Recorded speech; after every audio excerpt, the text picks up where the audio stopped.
اور لوگوں کے دلوں میں ان کی بہت زیادہ محبت تھی۔ یہ وہی چیز ہے جو نبی صلی اللہ علیہ وسلم نے ہمیں بتائی، اور اللہ تعالیٰ نے کہتے ہیں کہ جب آپ اپنے مشن کے ساتھ آنیسٹ ہوتے ہیں، ٹرو ہوتے ہیں، تو اللہ تعالیٰ لوگوں کے دلوں میں آپ کی محبت ڈال دیتے ہیں۔ تو دس واز قائد اعظم۔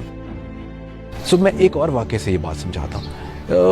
انہی دنوں کی بات ہے کہ ایک جلسہ ہو رہا تھا، وہاں پہ ایک بابا نیچے بیٹھا ہوا ان کے جلسے کی تقریر سن رہا، تو جرنلسٹ نے پوچھا یا بابا جی تانوں سمجھ آندی پئی ہے کی بولدا پیا؟ تے انگریزی چ بولدا پیا۔ ابھی قائد اعظم آف کورس ہی lived all his life in England and he had that accent and all that.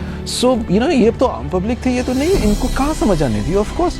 تو اس نے کیا خوبصورت جواب دیا، اس نے کہا، اس بابے نے اس نے کہا کہ نہیں، مجھے سمجھ تو نہیں آ رہی کہ یہ کیا کہہ رہا ہے، لیکن میں اپنی دل کی آواز سے سن سکتا ہوں کہ یہ جو کہہ رہا ہے یہ آنیسٹلی کہہ رہا ہے اور یہ بہترین کہہ رہا ہے ہمارے لیے۔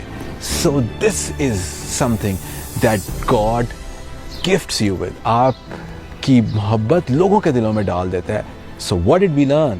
دیٹ اگر آپ نے سکسیزفل لیڈر، رولر بننا ہے تو آپ کو اپنے مشن کے ساتھ آنیسٹلی کنیکٹڈ ہونا ہے اور اسپرچولی کنیکٹڈ ہونا ہے۔